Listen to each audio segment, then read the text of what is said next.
Hello, everyone. I'm Eric D'Souza, and you're joining me today for another podcast from Crime Writers of Canada, where we discuss crime fiction from authors from coast to coast. We are continuing our journey of having interviews with members of Crime Writers of Canada who have been nominated for an Awards of Excellence in 2025. So joining me today is Therese Greenwood. Hi, Therese. How are you? I'm great, Eric. Thanks for asking me to do this. I really appreciate it. I didn't ask you, you earned it. Oh, thank you. So Fort McMurray writer Therese Greenwood has been named as a finalist for the 2025 Award of Excellence for Best Short Story from the Crime Writers of Canada. It is Greenwood's fourth nomination for Canada's Top Mystery Writing Prize. Greenwood's 2025 nomination is for Hatcheck Bingo, a woman's centered story set in the Prohibition era. Greenwood's story appeared in Carrick Publishing's 2024 crime fiction collection, The 13th Letter, a Mesdames et Messieurs of Mayhem anthology, which is nominated for a 2025 Derringer Award for Best Anthology. And we're going to talk about that too.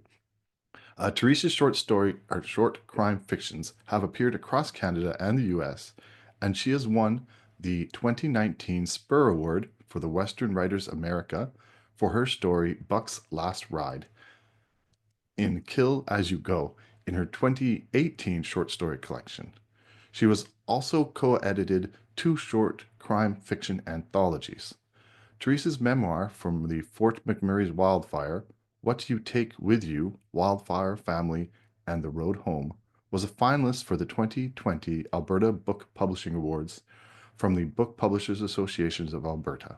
Nominated in the Trade Nonfiction category. What You Take With You, Wildfire Family, and the Road Home was published by the University of Alberta Press. An eyewitness account of the Fort McMurray wildfire and evacuation, the book is also about the physical and emotional artifacts that we carry with us in times of crisis. Therese has worked as a reporter and editor and has spent a decade as a CBC radio correspondent. Her featured stories and columns appear regularly in national news and publications, and she is a frequent commentator on issues related to both wildfires and crime fiction. She has a master's degree in journalism. Well, let's start with the title. Hatcheck Bingo is a unique name for a story. I learned when reading it that it's the name of a game. So could you please explain the rules?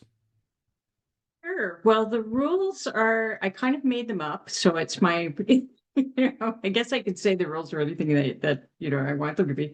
But it's an idea that for a game that came from an experience of mine when I first got into journalism school and I was a young reporter at a paper. Uh, uh, a friend of mine and I were, just raring to go, just at the university with our degrees and super intelligent. And then we found ourselves assigned to things like the kids page and the horoscopes and things like that, that young women at that time got slotted into immediately. And so we were so bored that we would make up games in the office and try to get everybody playing with them just to kind of pass the time. And so Hatcheck Bingo is based on a game that we played where you start hearing the common phrases that everyone says when they come in. And we called it Keener Bingo or things like that when we originally played it. But you draw a bingo square, you write in the phrases that you expect to hear that day, and whoever fills their card first is the winner. And so in my story, these young women start playing this game to pass the time. And then, of course, it immediately spirals out of control and everybody wants to play the game with them. And they're working the hat check in a Prohibition speakeasy in the Thousand Islands, which is where I grew up. And everybody in the speakeasy, from the cooks to the bartenders to the waiters, are all playing this game based on the punters that come in and they say the same things every night, thinking that they're very clever and that this is their staff's way of kind of mocking them and at the same time enjoying themselves. Yeah, so Case and Lee are hat check girls, but they seem a little overqualified for the job and at the same time not very good at their job. So can you tell us why? That's definitely true. They're terrible hat check girls. And part of the reason is the story's set in 1920. And so they're fairly recently back home from serving overseas with General Jack Pershing in the American Telegraph Telephone Corps. And Pershing was sort of known at the time as someone who he would go outside the usual bounds of hiring, you know, the patriarchal kind of hiring. And he realized quickly that the men were just not running the switchboards very well. And that sounds like a boring job, except these are the people that are relaying the information from the battlefront to the generals. And so it's you know, absolutely lives are in the balance in terms of how fast you can hook up the phones and break the codes and all that kind of stuff. And so he just recruits all women to do it. And they immediately their numbers, their statistics improve. They know what they're doing. They're doing a fantastic job. They get all kinds of military training, and they're told that they're soldiers. They're treated as soldiers.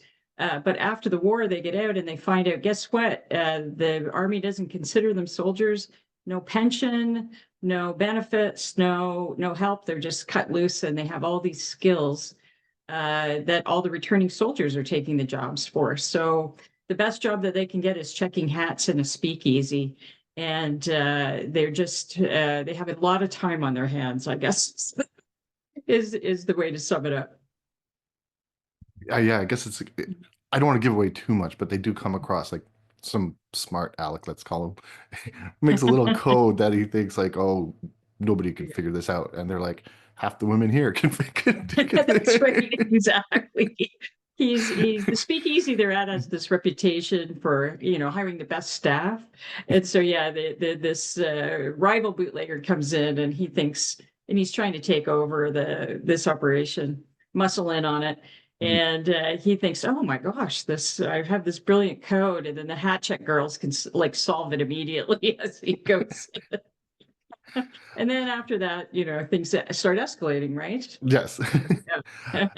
Yeah, it creates a very interesting, let's say, time and period. Because, like you've said in the book, you've got these really qualified women who are now told there's no place for you anymore, really, in society, than other than these like almost servant jobs, essentially. And then men who you say are, you know, returning for more, who've been trained to kill, Mhm. and they're now like, welcome back to society. That's right. It's a little bit like obviously there are all these people suffering all kinds of post-traumatic stress, including the Hatcheck girls, right? Because they've been involved in bombing, artillery. You know, they would be passing along the orders from the generals that people, you know, the people would die as a result of the orders that they pass along. So everybody has this kind of layer, and of course there's physical reminders of it as well. You see, you know, some of the people working at the speakeasy have lost limbs. There's different kinds of injuries, and there's this kind of low level of or not sometimes high, but there's always an undercurrent of post-traumatic stress there. And that's something that idea has kind of interested me ever since the Fort McMurray wildfire, because, you know, it was almost 10 years ago, but the entire city, 90,000 people had to evacuate. One third of the town lost their homes. Even the people who didn't lose their homes were suffering terrible survivor's guilt. And so you're living in this community of that has a continual undertone of this horrible, like post-traumatic stress that just informs all of their decisions, whether they realize it or not. And they're trying. Those are back in the days. You don't get. There's no therapy. People call you shirkers. You know, people suffering from shell shock were terribly marginalized. And so that kind of informs the environment that they're in. And yet at the same time, they're being told, suck it up. The war is over. Put that behind you. That's the big phrase, you know, put that behind you and get on with your life. And of course, that works a bit as well as you would expect that to work under those circumstances. It's true. I'm glad we at least making progress when it comes to mental Mhm. health issues. Like at Mhm. least we're recognizing it as a society, which is maybe for the first time in our 3,000 years of existence. We've made some progress since 1920. Not enough, but you know, we're at least until recently, we've been moving in the right direction on that. You've sort of already answered this question for me, but maybe we'll get into it a little bit deeper. you're an Alberta writer, but you chose your story in the St. Lawrence. You kind of already told me why, but maybe tell us a little bit more about the setting. Some of us who don't know the Thousand Sure. Islands. Well, I grew up in the Thousand Islands. I actually grew up on one of the islands, which is Wolfe Island, which is people in Ontario may be familiar with it because it's kind of a popular tourist destination now. Although when I grew up there, it was mostly dairy farms and virtually all agricultural, and then a little bit of hunting and fishing, guiding kind of thing. But there's a definite culture there. It can be a bit of a culture of secrecy, like a lot of small communities where you keep your secrets against the outsiders, which in this case would be the American Prohibition agents, the Canadian Prohibition agents, people that are and because people when I was growing up in Thousand Islands, there was not a lot of money there either. So they're fairly poor communities. And so, while I have to say the citizens of Wolfe Island are as honest as the day is long, and they don't give me a lot of material for crime writing because they're just, it's just that kind of a community. But it creates an atmosphere that you can, like Agatha Christie style too. You're on an island, you have a closed number of suspects. You have a detective who's trying to figure it out, although that mine is a little bit more of an action story than a whodunit kind of story. But it just creates an island is a great climate, right, to set a mystery on, especially short story.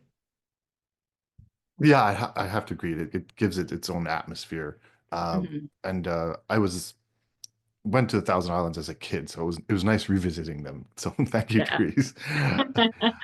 They're Um, beautiful, right? It's one of the well, they're most beautiful gorgeous, places in Canada, but they're not headline gorgeous these days. They're not the Rocky Mountains, but it's but maybe absolutely that's a good stunning. thing. That's a good Yeah, thing. really, maybe it is a good thing.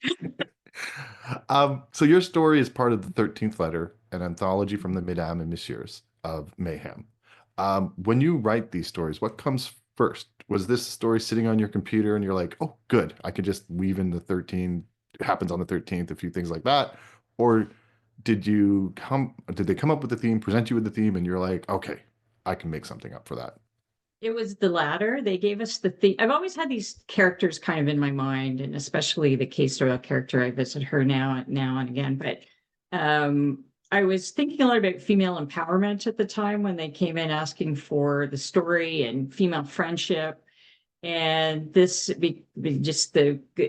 started out as a women's collective, although it has lots of men belong now. But it seemed like the perfect environment to kind of set a story based on that. And I was thinking a lot about a friend of mine had actually passed away who I worked with at this first job. And so it was kind of in my mind. And then it all just sort of fell into place when I put it together. So let's not overstep the fact that it's been nominated for a Derringer. And you were telling me a little bit Right. more, so That's maybe right. you could tell everybody. Yeah. Well, the Mayhem and now Messieurs of Mystery is a writers collective that has published several anthologies. I think I've been in three, but but I think they've done quite a few more than that. But it's published by Donna Carrick, and one of the lead editors is Madeline Calloway, both members of Crime Writers of Canada. And they have just done this tremendous job organizing this, marketing it, distributing it. And so when they entered for the Derringer, this was the first year that the Derringers had a category called Best Anthologies. And hopefully the crime writers are keeping an eye on that because it was such a popular category. They had 251 entries in it. So for the 13th Letter to be one of the five nominated books was just an incredible honor. And I think it really speaks to the hard work that Donna and Madeline have been doing in helping. There's not a lot of glory in publishing Canadian short story writers, and they have just been so committed and doing such a great job of it. And this is a good reflection of the work that they've been putting into it. Yeah, I agree. I actually first saw them on the documentary on CBC Yeah. before even meeting them, and I was like, what an interesting group of people. They really are, and like really a great group of people, really committed to Canadian crime writing, but they take they take thriller writers, I'm a historical writer for the most part. They take people who do modern crime. So very eclectic group of people. And yet somehow we all seem to fit together. They pick a theme that gets everybody rowing in the same direction. And then, they just turning out these amazing books. I have to admit, though, I had a misconception that I thought it was an Alberta thing, or sorry, an Ontario thing. So I was wondering how they let an Albertan in. How'd you It's a sneak couple in? of us. Yeah. There's a couple of Albertans, a couple of people from BC, and I don't know what other provinces they have people they have writers in, but it's basically across the country. Yeah. So they're great. Your story, I make a thing of trying to stop near the beginning of everyone's story so I don't know too much about it. And Oh, good. I can finish it later. It's just when I talk to you, I don't want to know the ending, but it was really hard to stop. So, Well, thank you. That's a big compliment, Eric. I appreciate it. so as I tell everyone, good luck. I don't know who won this category or any category because when I'm chatting with you, I don't want to know. So I can sincerely wish you good luck, Therese. Well, thank you so much, Eric. I appreciate that. And it's the cliche about it's an honor to be nominated. It truly is an honor to be nominated. And people are so supportive. And I've been getting the Canadian crime writing community is one of my favorite writers communities. I dabble in some other genres, but all the crime writers are always supportive of each other. I never hear any of the gossipy, nasty kind of remarks that you might hear in other genres. And so I just want to say, keep it up, being very Canadian crime writers. Thank you.